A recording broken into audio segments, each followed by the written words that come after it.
नीलिमा दी, ये लीजिए आपकी चाय, और कुछ चाहिए हो तो मुझे आवाज लगा देना, मैं माँ और बाबूजी को चाय देकर आती हूँ।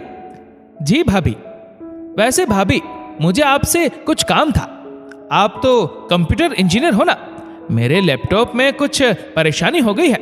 अपने घर पर होती तो राहुल इसे तुरंत ही सही कर देते, पर मुझे तो इसके बारे में कुछ भी नहीं आता। जब आपको काम से फुर्सत मिले तो प्लीज आप मेरी मदद कर देना। हाँ हाँ, क्यों नहीं, ये तो मेरे बाएं हाथ का खेल है, खुशी ने चहकते हुए कहा। नीलिमा इस घर की बेटी है जो कि मां बनने वाली है। उसके पति राहुल को कंपनी ने काम से 1 महीने के लिए विदेश भेजा है, तो ऐसी हालत में उसे अकेला नहीं छोड़ सकती। इसलिए प्रवीण जी और लता जी उसे अपने साथ ले आए थे। थोड़ी ही देर बीती थी कि खुशी नीलिमा के पास आ गई। दीजिए जी, मैं अभी आपकी परेशानियों का हल निकाल देती हूँ। मुश्किल से 5 मिनट भी नहीं हुए थे, लैपटॉप ने दोबारा काम करना शुरू कर दिया था। वाह भाभी, आप तो सच में जीनियस हो। वैसे भाभी, आप तो शादी से पहले नौकरी करती थी ना, फिर आपने शादी के बाद काम क्यों छोड़ दिया? जब तक बच्चे नहीं होते तब तक तो आप अपना काम जारी रख ही सकती थी। वो आपके भैया को लगता है कि माँ की तबीयत भी खराब रहती है, तो मुझे पहले उन्हें और इस घर को ज्यादा से ज्यादा समय देना चाहिए, और फिर नौकरी का क्या है, कभी भी की जा सकती है। खुशी ने आहें भरते हुए कहा। नीलिमा को याद आया जब वह अपने भाई रोहित के लिए खुशी का हाथ मांगने गए थे, तब प्रवीण और लता जी ने सबके सामने कहा था कि हमारी तो बेटी भी शादी के बाद नौकरी करती है, फिर हमें भला खुशी के नौकरी करने से क्या एतराज। फिर उन लोगों ने भाभी के साथ ऐसे क्यों किया?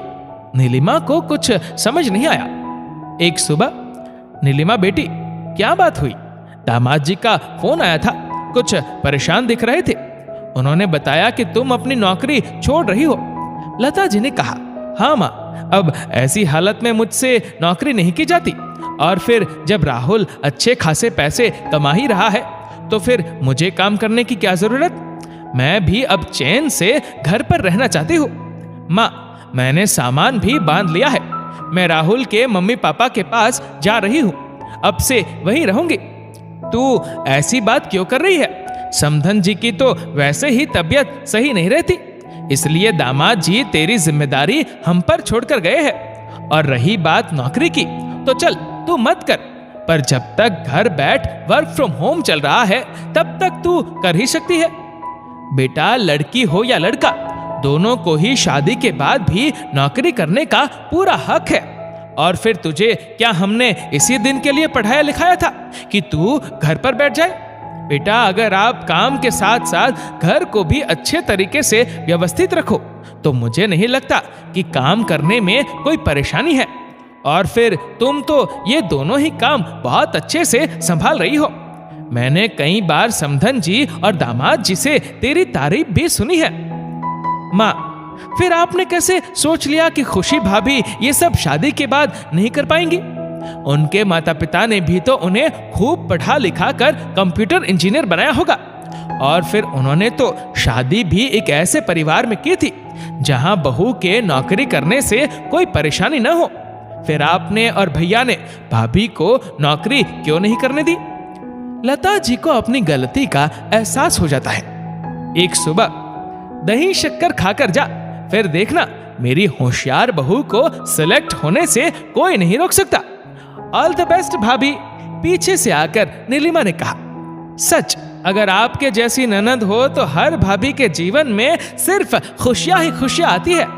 आप अपना और छोटू मास्टर का ख्याल रखना। मैं जल्दी से इंटरव्यू देकर वापस आती हूँ। दोस्तों, इस वीडियो को लेकर आपकी क्या राय है नीचे कमेंट करके जरूर बताएगा। और अगर आपको वीडियो अच्छा लगा हो तो इस वीडियो को लाइक करेगा, शेयर करेगा ज्यादा से ज्यादा लोगों तक। और ऐसे ही और भी इंस्पिरेशनल वीडियोस के लिए सब्सक्राइब करें हमारे यूट्यूब चैनल को और फेसबुक पर फॉलो करें हमारे पेज को। धन्यवाद।